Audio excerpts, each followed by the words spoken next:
Hello guys, welcome back to our channel CSE Concepts with Parinita.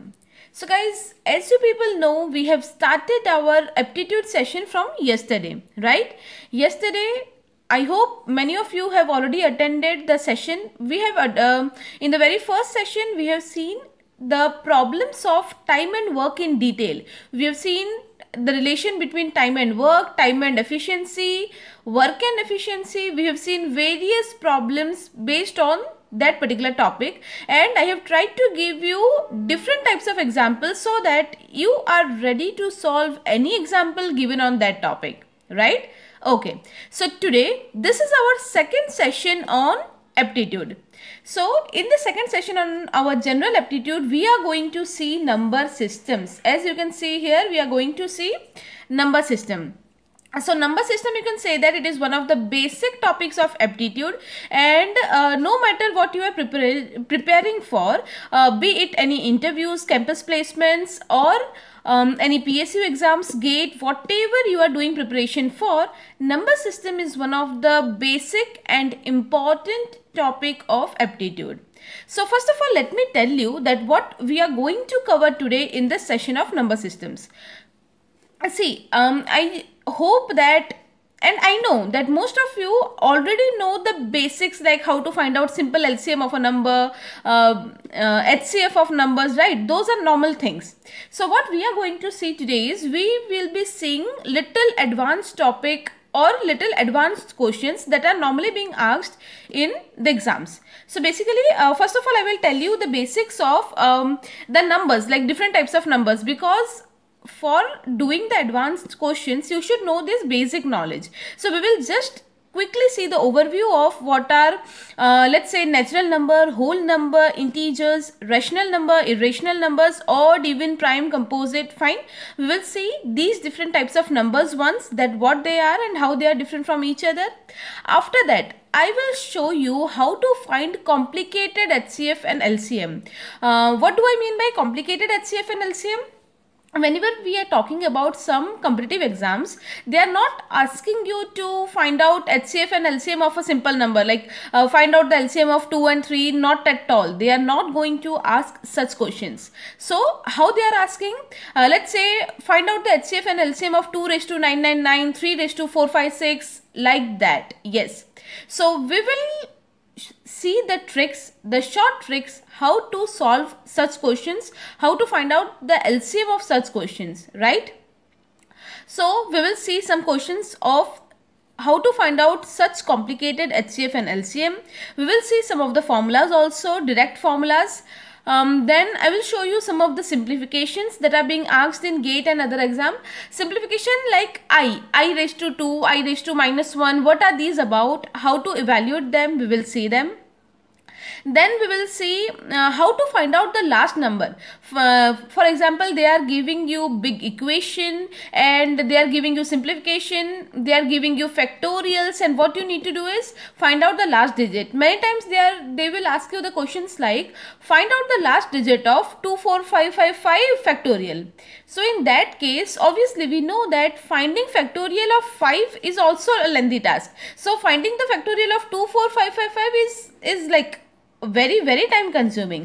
So in those cases, you should know the short trick how to find out directly the last digit, right? You should apply your logic and you should be able to find out last digit without doing the whole calculation. So we'll see those questions also. We will see the questions of finding the total number of zeros in the answer, which type of question are being asked, and how to solve them. I will definitely tell you step by step. Fine. Then finding the remainders. You should know that finding remainders is one of the difficult tasks in case of these competitive exams, because what happens that even if calculators are allowed in some exams, but directly finding a remainder is not a simple task in Calci also. For example, if someone will tell you that let's say 4 raised to 997 is divided by 5, what will be the remainder? So doing such problems in calculator is not possible. So again, you should know a trick that without doing the whole calculation, without finding the whole power, how you will be able to answer such questions. Fine. So this was just an overview that we will see all those questions in today's session. So stay tuned till the end, because I am assuring you that if you are attending this session from beginning to ending, then you will gain many new knowledge, and you will be like sure that if any of such type of questions are being asked to you in any of the exams, you will surely be able to answer them. So without wasting much time, let's get started with all the things that we have discussed just now. We will see all of them with the help of logic as well as example. Okay, so as I told, first of all, let's see in the number system. First of all, let's see different type of numbers quickly, so that it will give you a good idea when we will proceed. So see, what is natural numbers? You must be knowing this thing, but let's just revise it quickly in 1 or 2 minutes, and then we will go to the advanced topics or advanced questions. First of all, what are natural numbers? So the counting numbers 1, 2, 3 are called natural numbers, and they are denoted by n.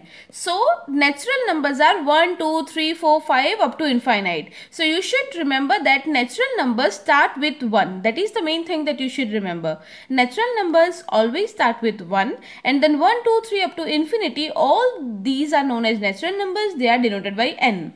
Then if we talk about whole numbers, all the natural numbers along with 0 are called whole numbers and is denoted by W. So when we are talking about whole numbers, 0 will be there. This is an important point, that in the natural numbers 0 is not included, but if we talk about whole numbers, 0 is included in the whole number, and 0 along with 0 is the additional one, and all the other natural numbers, 0 plus all the natural numbers, is known as nothing but whole numbers. And whole numbers can be denoted by capital W. Capital N for natural numbers, capital W for whole numbers. Okay. Then integers. The natural numbers, the negative of the natural numbers, and 0 are integers. So what is integers? Integer means, simply remember that all the numbers, all the positive numbers, all the negative numbers along with the 0 is togetherly known as integers. Means 0, then 1, 2, 3 up to infinite, minus 1, minus 2, minus 3 up to infinite, both the sides, means infinite positive numbers, infinite negative numbers along with 0. It is known as natural. It is known as integers, and integers are denoted by capital Z. Okay. Then we are having rational numbers. What is rational number?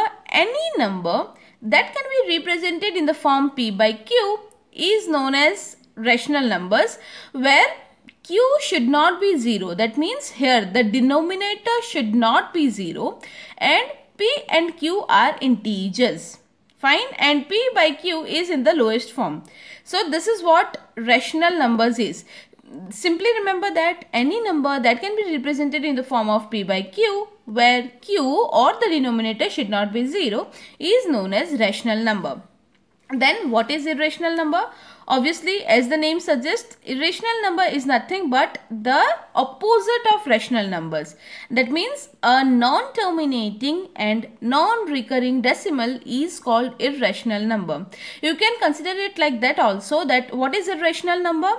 Any number that is not rational. That means any number that cannot be represented in the form of P by Q is known as irrational number. Okay. Then what are real numbers? The collection of rational numbers and irrational numbers is called the set of real numbers. That means you can consider it like this, that in the real numbers everything is included. Okay, everything. So what is real number? The collection of rational as well as irrational number is known as real numbers. Then we are having even number. Even, odd, prime and composite. I think all of you must be knowing that. A number which is divisible by 2 is known as even number. Okay.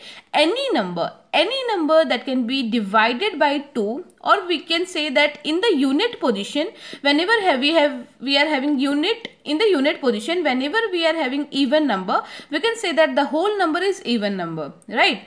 Like 2, 4, 6, 8, 10, 12, 14 and all those numbers are known as even number, whichever is divisible by 2. Odd number, a number which is not divisible by 2 is known as odd number. Okay, like 1, 3, 5, 7, 9, all these are odd numbers. And then we are having prime numbers. What are prime number? A number other than 1 is called prime number if it is divisible by 1 and itself only. So all the numbers that are divisible by only two things, that are divisible by 1 and that are divisible by the number itself. Fine. It should be divisible by 1 and the number itself, but it should not be divisible by any other number. It is known as prime number. For example, let's say 3. 3 is divisible by 1 and 3 only. 5. 5 is divisible by 5 and 1 only. 7. 7 is divisible by 1 and 7 only. Got it? So 3, 5, 7, all these are prime numbers because they are divisible by 1 and that number itself only. Then at the end we are having composite number. What is composite number? A number other than 1 which is not prime is called a composite number. Got it? Composite number means opposite of prime number. That means a number other than 1 which is not prime. Not prime means what? In composite numbers, these numbers should be divisible by 1, the number itself, and some other number also. Fine? Like let's say 4. 4 is divisible by 1. 4 is divisible by 4 and 4 is also divisible by 2. Got it? So in that case it is known as composite number. So any number which is not prime can be said as composite number. So these are some of the basic numbers, because when we are learning about number system, knowing these things is very basics and you must know this thing. And after seeing these things, we have already seen these things. Now we will see some advanced questions where we have to apply our logic, apply our knowledge to get the answer. Before going to the advanced topic, we have just started the session. If you know your friends, batchmates, classmates who are preparing for campus interviews, who are preparing for any such exams, who are preparing for GATE, ISRO, BARC, please call them, please tell them to join the session, because this session is really going to be helpful to all, especially all the advanced topics that we are going to see now. It is really going to be helpful to all of them. So please call all your friends, please share this video, please share this link or share this information of our aptitude session to all your friends, batchmates, juniors and seniors, because this is going to be helpful to all of them. Okay, now let's see directly the questions that we are having for you, the advanced questions of number system that are being asked in the various exams.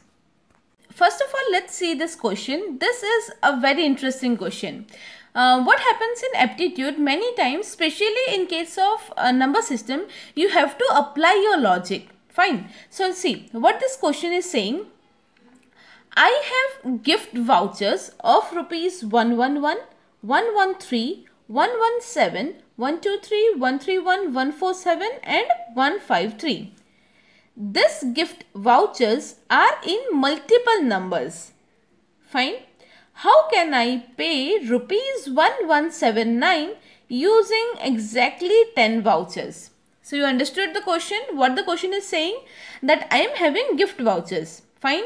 How much amount? So I am having different gift vouchers of 111. Let's say I am having one gift voucher of 111 rupees, another gift voucher of 113, another of 117, another 123, 131, 147 and one gift voucher of 153 rupees. Now what they are saying, that these gift vouchers are in multiple numbers. So let's say for 111 I am having 5, for 113 I am having 5, for 117 I am having 6, like that. I am having multiple gift vouchers of these amounts. How can I pay rupees 1179 using exactly 10 vouchers? So what they are saying, that I want to pay 1179 rupees. Okay. I want to pay, let's say I want to pay any shopkeeper or anyone, I want to pay rupees 1179 and I want to pay this exact amount with the help of these gift vouchers that I am having, using exactly 10 vouchers. So how is it possible? So the options were like using three vouchers of 117, 3 vouchers of 123, second option 3 vouchers of 117, 4 vouchers of 147, third is again like that, and one option was something like it is not possible.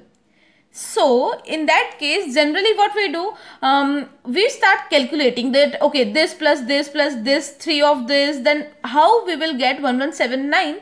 We will start calculating that thing. But see, here the trick is, don't do calculation, just you can answer this question with the help of your observation. So what kind of observation? So now see, all the gift vouchers that they are saying, rupees 111, 113, 117, 123, 131, 147 and 153. Notice one thing, that all these amount is odd number. Got it? All these numbers are odd numbers. Now one thing that you should know, and you must be knowing, whenever you add any whenever you add any odd plus odd, you will always get what? Odd plus odd, you will always get even. Like for example, 1 plus 1. If you do 1 plus 1, you are getting 2. 1 is odd, but 2 is even. Fine. So like this, whenever you add any odd numbers, you will get even numbers. Similarly, whenever you will add any even number, you will get even number only. Let's say 2 plus 4 is equal to 6. So 2 is even, 4 is even, and you are getting addition 6. 6 is also even. Fine. So odd plus odd will always give you even. Even plus even will always give you even. But when you are adding one odd and one even number, it will give you odd. So these three things are the general things that you must be knowing. Fine. Okay, now coming here, all the vouchers amount that they have given, they all are odd numbers. That means what? Whenever you will add 2 of these vouchers or 4 of these vouchers, you will always get even. If you add 2, you will get even. If you again add 2, that means 4, you will get even. If you again add 2, that means 6, even. If you again add 2, 8, even. If you again add 2, that will be 10 and it will be even. Getting? And what is the amount that they want? 1179. So no matter how many vouchers you are taking, how many times, but if you are paying with the help of 10 vouchers, it can never be equal to 1179 rupees, because whenever you will take 10 vouchers of these amounts, right? Whenever you will take 10 vouchers of these odd amounts, it will always give you even number. I hope you are getting. So this question requires no calculation, no pen and paper. This just requires your observation and logic. So no matter which particular voucher you are taking, multiple times, single times, no matter. But if you are taking total 10 vouchers of these odd numbers, they will always give you odd plus odd equal to even. So you will end up getting a even number. So it is never possible that with the help of these vouchers, 10 vouchers, you can never get 1179. So the right option of this question is not possible. It is not possible to pay rupees 1179 using 10 vouchers among these. Fine. So the answer to this question is not possible. So in this way, in the questions of number system, you have to apply your logic as well as good observation. Now let's see the second question.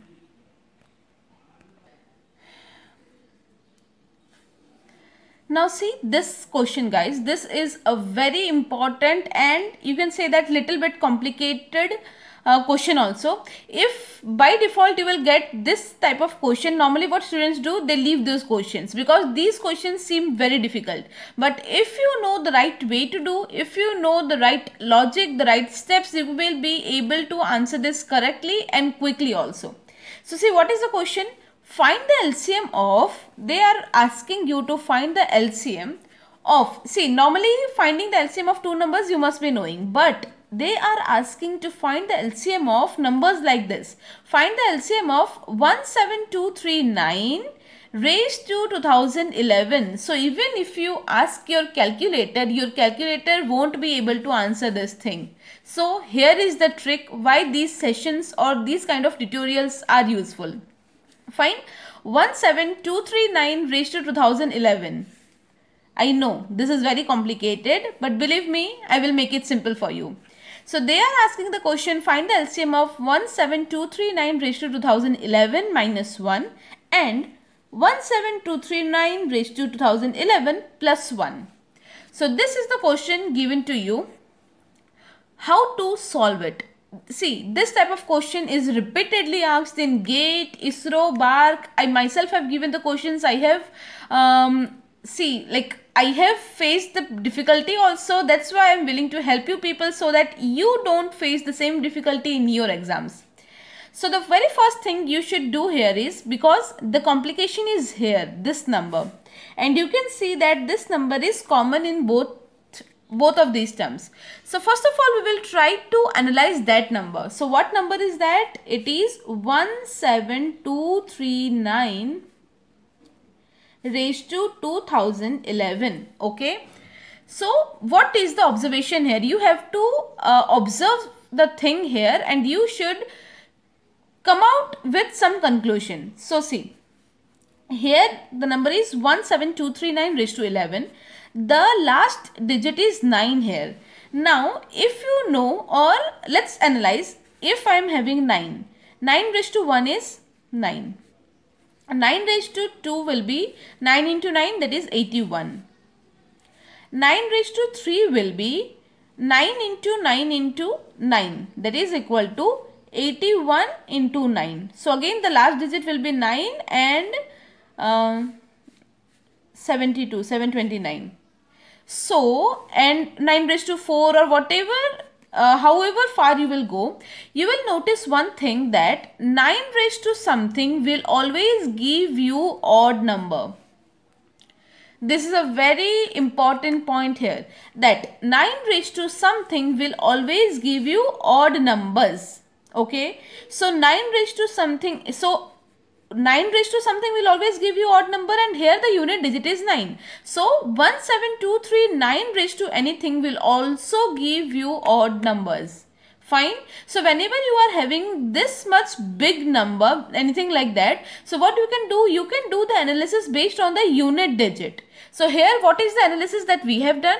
That 9 raised to anything will always give odd number, and so this number will also give us odd number. So we don't know the digit, that what exactly we will get, and we don't want the digit also. But one thing we got, that 17239 raised to 2011, it will be definitely one odd number. This we got it. Okay. So now that means what? This number is also odd, and this is the same number, so this is also odd. Now, so what I got, I have converted this question into something like LCM of, now I want to find out LCM of odd number minus 1 and odd number plus 1. Now we know that odd number minus 1 or odd number plus 1 is even number, because how the sequence is, let's say 1, 2, 3, 4, 5, this is our number sequence. So obviously we are having 1 is odd, 2 is even, 3 is odd, 4 is even, 5 is odd, 6 is even, right? That means what? We are having alternatively, we are having odd number, even number, odd number, even number. So if any number is odd, so odd minus 1 will be even. Again, odd plus 1 will also be even. That means what? I can say that I have converted it into LCM of, I got this is odd number, so I have written it as LCM of odd number minus 1 plus odd number plus 1. Now, I have figured out that odd number minus 1 will always be an even number. Similarly, odd number plus 1 will also always be an even number. So now I can again break it down, that what I want to find out now, I want to find out LCM of even number and even number. Right? I have figured out that both of these are even numbers, and now I want to find out the LCM of two even numbers. But which type of even number? So see, here I am having, let's say now this number is same, right? This number is same. So this odd number is same. Let's say it is x. So this is x minus 1 and this is x plus 1. So if we talk about the sequence, one is x minus 1, one is x plus 1. So in between we are having x, right? Let's say 1, 2, 3. So 2 is there. 1 is, see, we are having sequence like 1, 2, 3. So 2, this is 2, and this is what? 2 minus 1. This is what? 2 plus 1. Got it? Which type of sequence it is? Let's say if we are having 1, 2, 3. In between we are having 2. This is what? 2 minus 1. This is what? 2 plus 1. Similarly, that means what? X minus 1, x and x plus 1. These are also in the same sequence. That means what? This x minus 1 and x plus 1. These two are consecutive even numbers, because this is even, this is odd, and this is even. So I am having two consecutive even numbers. That means what? I want to find the LCM of even number and even number. That means I want to find out LCM of two consecutive even numbers. Got it? I have explained you the whole thing. So we want to find out, we want to find out the LCM of two consecutive even numbers. Now there is again a shortcut to find out the LCM of two consecutive even number. If you know the formula, very good. If you don't know, don't worry, we can derive that also. How to find out? Let's say example. Let's take two consecutive even numbers and try to find out the LCM of them. Let's say 2 and 4 are two consecutive even number. 4 and 6 are two consecutive even numbers. 6 and 8 are two consecutive even numbers. Now if I want to find out LCM of 2 and 4, LCM is what? Least common multiple. That means the least number, that is the multiple of 2 as well as that is the multiple of 4. So in 2 and 4, 4 is that number. 4 is LCM because 4 is the multiple of 2 and 4 is the multiple of 4 also. Similarly, if we talk about 4 and 6, will it be 6? No, because 6 is not the multiple of 4. So for 4 and 6, what is the least common multiple? 12. 12 is the multiple of 4 as well as 12 is the multiple of 6. If we talk about 6 and 8, the LCM is 24 because 24 is the number that is the multiple of 6 and 8 both.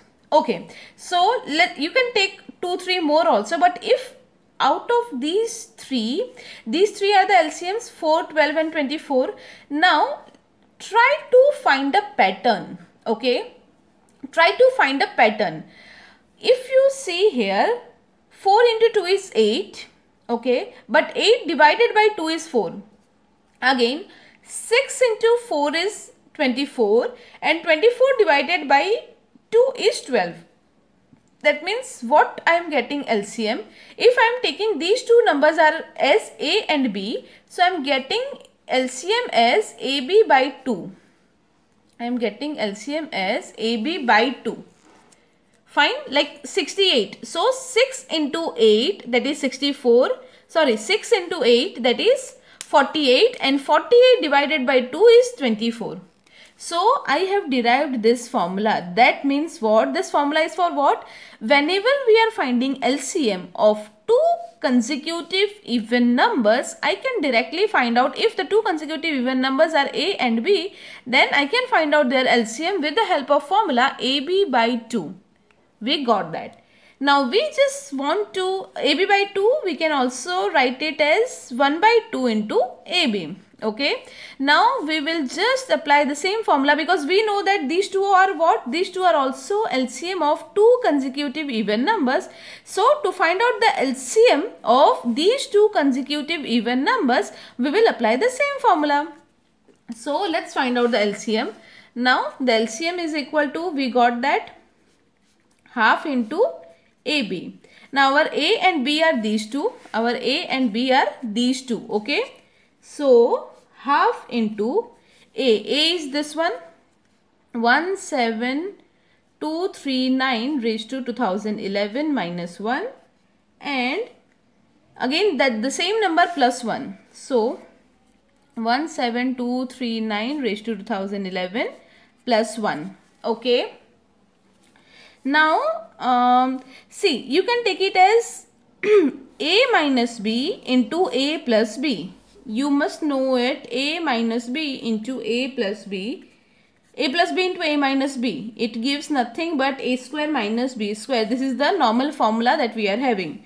So half as it is, a square, this is my a square minus b square. 1 square will be equal to 1 only. Okay. This 2 will come here. So it will give me 17239. And this 2 will be multiplied with the power. So it will become 4022 minus 1. So this is the LCM, or this is the correct option, or this is the correct answer, that is LCM of these two numbers that is given to us.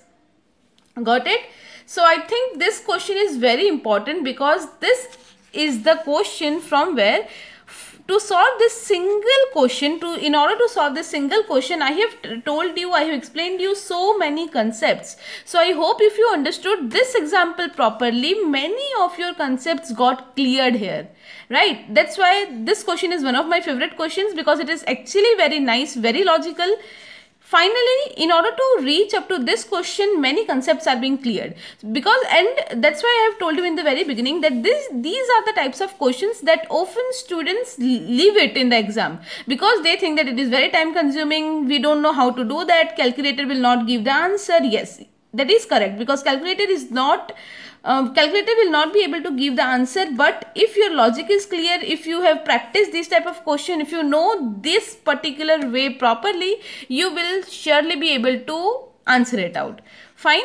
So I hope many of your doubts are cleared, many of your concepts are clear, and you now know how to solve this type of question. If you understood this question, please let me know in the comment section. Please give this video a like, because your like or your support matters a lot. So this was a very interesting question. Now let's see next question.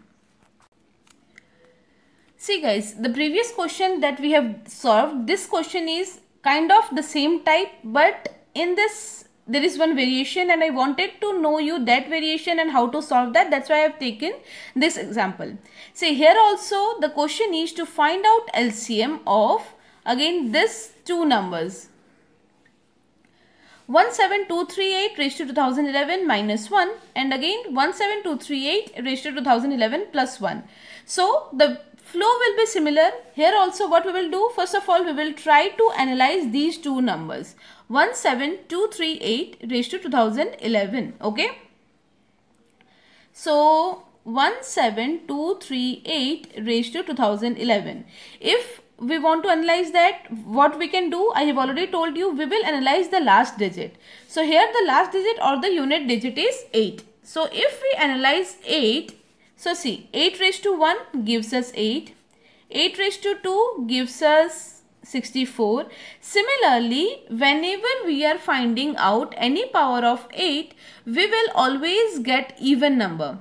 Okay. Like 8 is an even number, 64 is an even number. So whenever you want to find the powers of 8, you will always get the even number. That means 17238 raised to 2011 will also be a even number. That means what?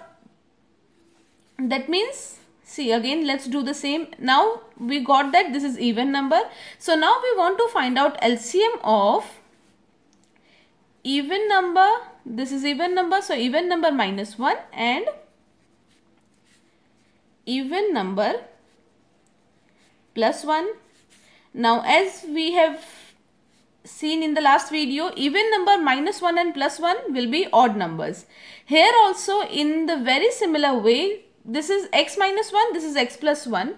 That means they are consecutive odd numbers. So here I have to find out LCM of two consecutive odd numbers, right?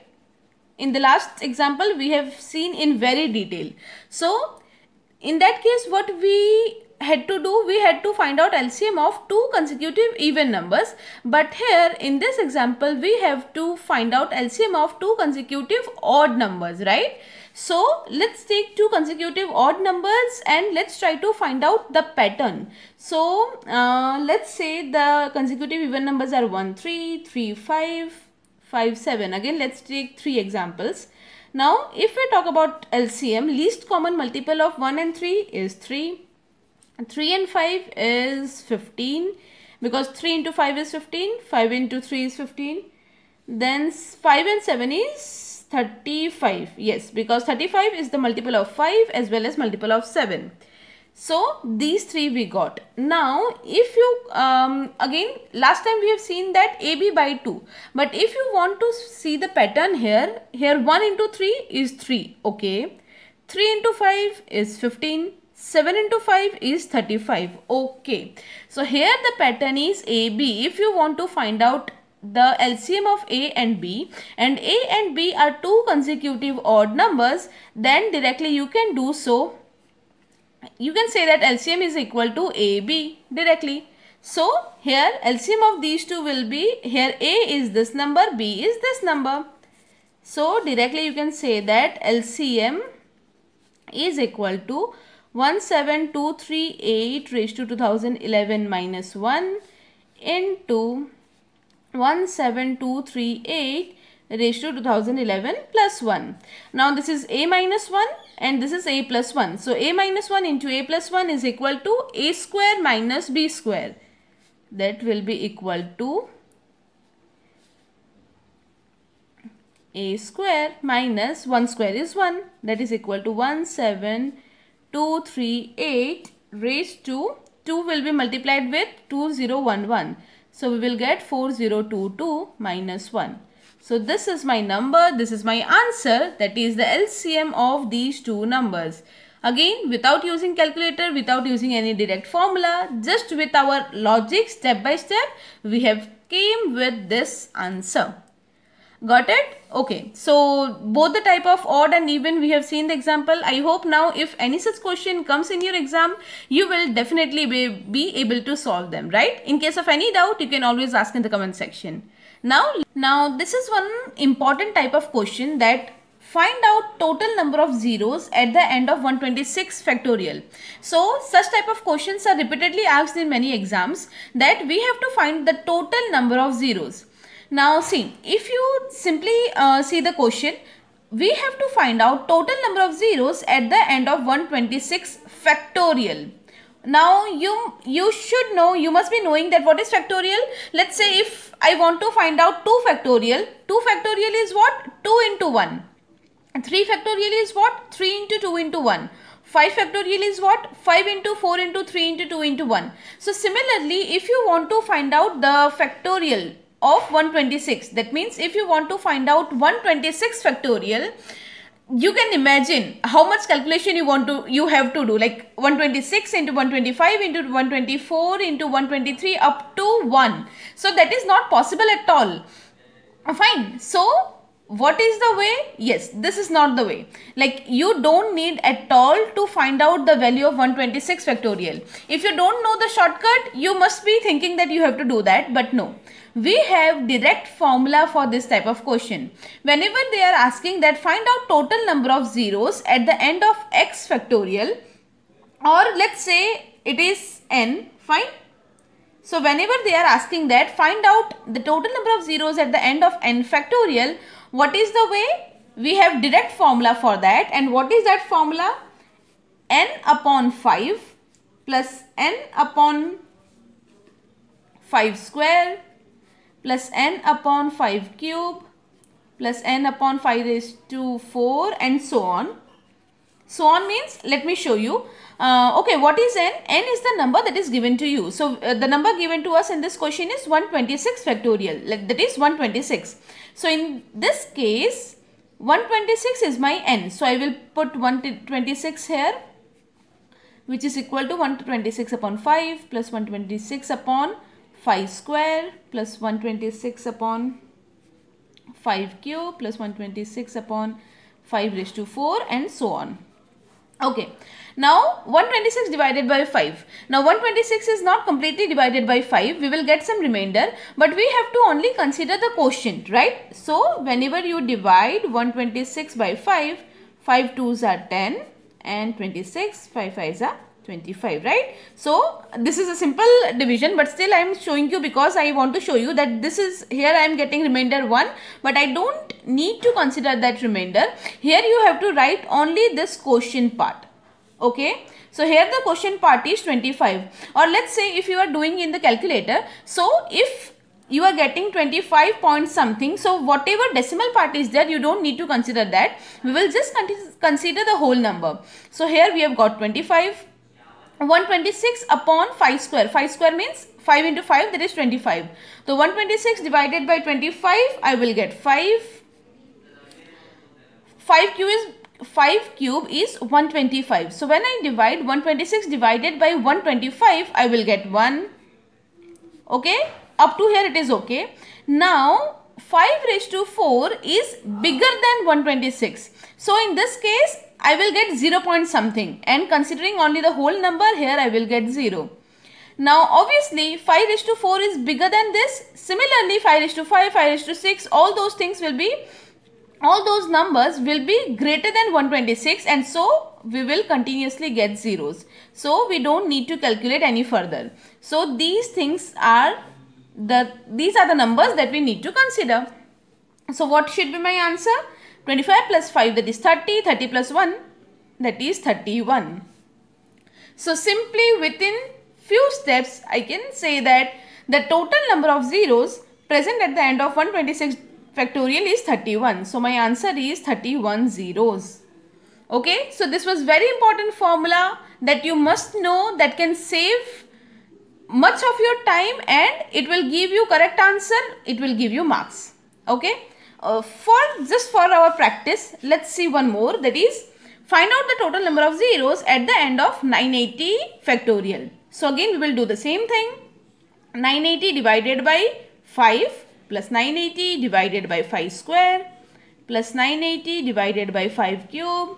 See, sometimes we are here, I am trying to cover as many different types of questions as possible and as many practices as possible, because as I told you, my aim is not just to show you for the sake of formality, just to give you one example and I'm making this video. No, what I want is that every day we are taking new topic, and for that particular topic we are doing enough practice, we are doing enough different types of formulas and questions, so that from that particular topic, if any question is given to you in aptitude section, you should be able to answer that. That is my aim. Fine. Okay, so in the similar way, 980 by 5 plus 980 by 5 square, 5 cube and so on. Now 980 by 5 will give me 5 ones are 5, 48, 5 nines are 45, 30, 196 plus 5 square, that is 25. It will give me 3, 0, 30. 5 cube, okay, let me check. It will give me 7. This will give me 1. And obviously this will give me 1. So after that 5 raised to 5 will be greater than 980. So all the further divisions will give me 0. So I just need to consider these things, and adding these 4, 196 plus 30 plus 7 plus 1 will give me 243. So 243 is my answer. That means 243 zeros will be there at the end of 980 factorial. So this formula is very important, n by 5 plus n by 5 square plus n by 5 cube plus n by 5 raised to 4. And this is also important to know that you have to only take quotient as I explained here.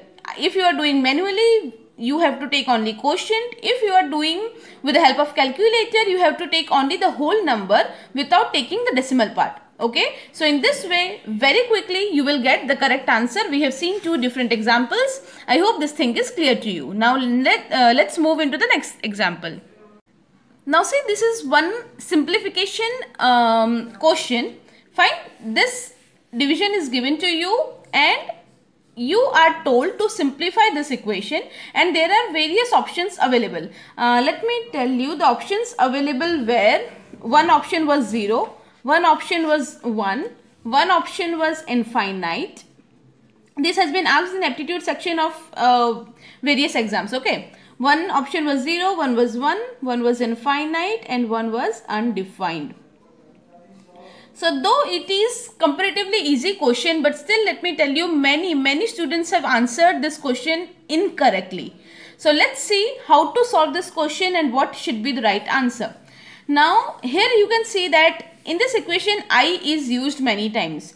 Now the key point that you should know before doing this simplification is I square. The value of I square is always equal to -1. This is a key point that you must be knowing. Okay, I square, the value of I square is equal to -1. Okay, now let's solve this question. Now this equation I can see, we know the value of I raised to 2, but we don't know the value of all the other powers, right? So we can simplify it such that I can use this value of I square. So I raised to 12, I can write it as I square power 6 plus I raised to 13. I can write it as I square raised to 6. This will become I raised to 12 and 1 I is remaining. So 1 I. Getting what we are doing? We are just simplifying it in such a way that we can use this value of I square that we already know. Okay. Then we are having I raised to 14. So I raised to 14 can be written as I square raised to 7 plus I raised to 15 can be written as I square raised to 7 and 14, 1 I is remaining, 1 I. Alright. Similarly, I have to do the same thing with the denominator. So I raised to 21 can be written as I square raised to 10, I 20, now 1 I will be there, plus I raised to 22, so I square raised to 11, plus I raised to 23, so I square raised to 11, 22, 1 I is remaining, that is I. Now I raised to 24, so I square and raised to I square raised to 12. Okay. Now I square, the value of I square is -1. So putting here -1 raised to 6. So whenever this is even, see, -1 raised to even number will give me 1 and -1 raised to odd number will give me -1. Fine. Now we have to use this thing here.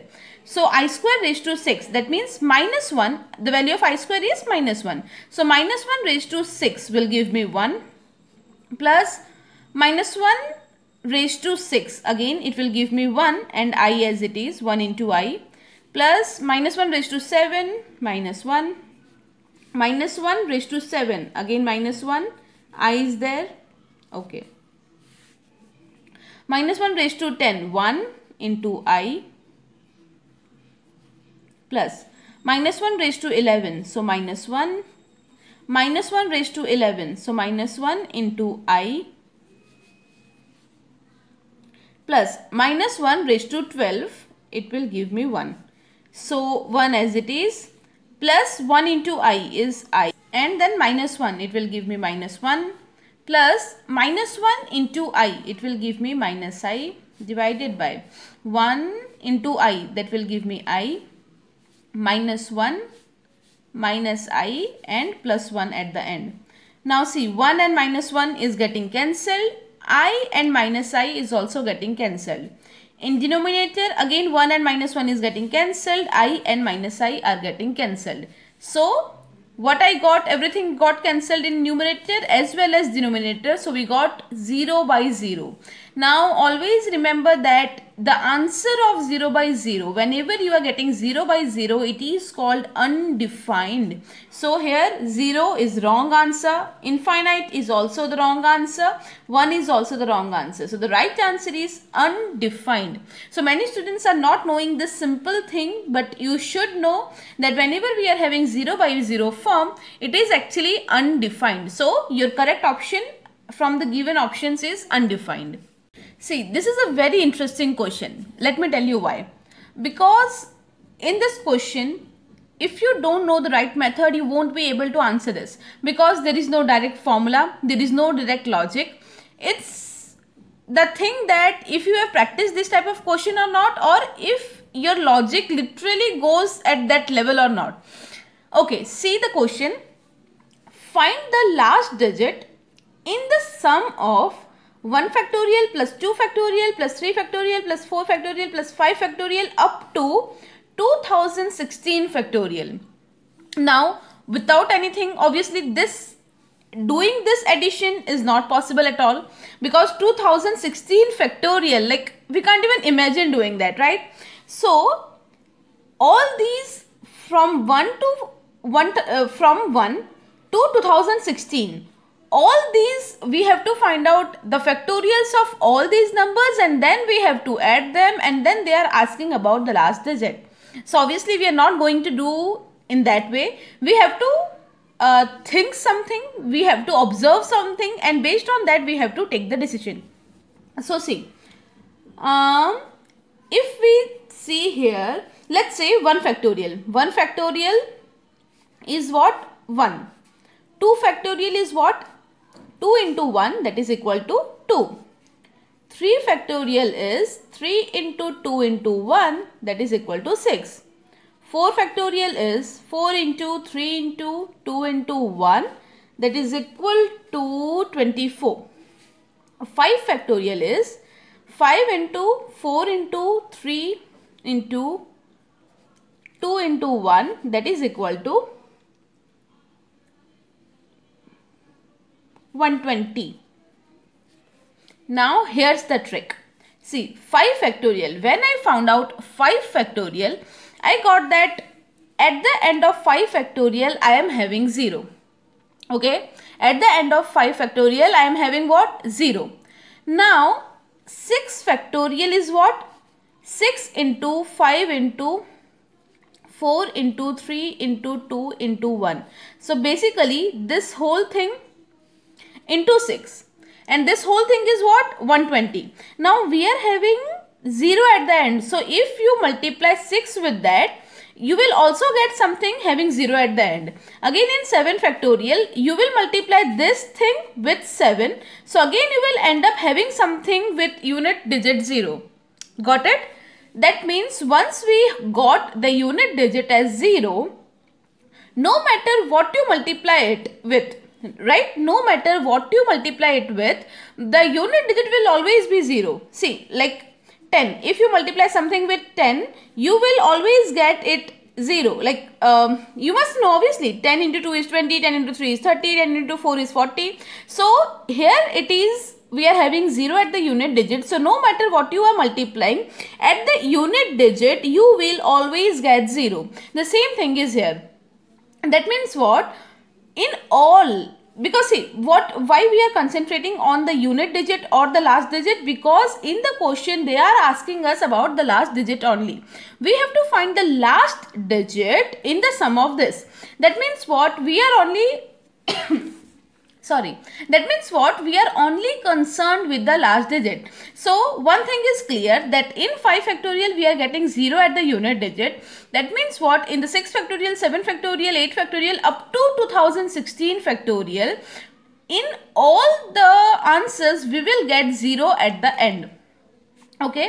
Now what we want to do? We want to do the addition of all. Now you must know, whenever we are doing addition, we are doing digit by digit. So see, 1 factorial plus 2 factorial, that means 1 factorial is 1 plus 2 factorial is 2, 3 factorial is 6, 4 factorial is 24, 24, that means plus 24, 5 factorial is 120. Now I am only concerned with the last digit, and the last digit after that will always be 0, because see, this is 5 factorial. So 6 factorial will also contain 0 here, 7, 8, all the factorials will always contain 0 at the unit digit. That means they are not hindering, or they are not going to change the last digit of my answer. So the last digit of my answer will only depend on these 4. 1 plus 2, that is 3, 3 plus 6 is 9, and 9 plus 4 is 13. So 3 and 1 will go in carry, but I don't need to worry about that also, because whatever comes here I am just concerned with the last digit, because that is what asked in the question, that find the last digit. That means what? I hope you are clear with this concept, that now with the help of this thing I can say that my last digit is 3. So without doing any factorial, without finding out any further factorial, without finding out the whole sum of it, we can directly say that the unit digit or the last digit of the answer is being affected by only these things. So only by taking out the sum of these things we can say that the last digit is 3. Got it? Okay, I hope this is clear, and this is a single question, but similar to this question many other questions can be asked and are being asked. This number they can change to any other number, but if you know this logic you can easily answer it. They may ask sum, they may ask the difference, those signs can change, but you should know this criteria, that once 5 factorial in the unit digit we are getting 0, in all the further factorials we will get the unit digit as 0 only. So in the addition they are not going to make any change in the last digit. Fine. So this is a very beautiful concept that will help you in many other questions apart from this question also. I hope this is clear to you. Now finally, let's see some of the concepts that will help you in solving many different questions. See, last digit of 521 raised to 21 equal to dash. Because these questions, such type of questions are actually asked in GATE and other PSUs also. Last digit of 521 raised to 21 is equal to dash. Now again, if you are finding it out one by one, it is not possible, very much time consuming. So the key point here is, the quick observation here is the unit digit is 1. So whenever, no matter how big the number is, this is 3-digit number, they may give you 5-digit, 10-digit number also, but whenever the unit digit is 1 and whatever the power is, if the unit digit of that number is 1, the last digit of it will also be equal to 1. Simple. No matter how big the number is, no matter how big the power is, whenever the unit digit is 1, the answer, the last digit will also be equal to 1. So many times they are just putting this tricky question just to know that you know this concept or not, you are aware of this observation or not, that's it. Okay. So the last digit of this will be equal to 1. Now the last digit of 10 raised to this is dash. Again, in the same way, whenever in the number the last digit is 0, again, no matter how big or small the number is, no matter how big or small your power is, if the last digit of this number is 0, the last digit of its calculation will always be 0. Okay, so these are some of the key points that you must remember, and they will help you out in many other questions. Okay, now let's see one last question of this session. But this is again a very important one, has been repeatedly asked in PSUs and in campus placement as well as in GATE exam. What is the remainder when 15 into 17 into 19 is divided by 7?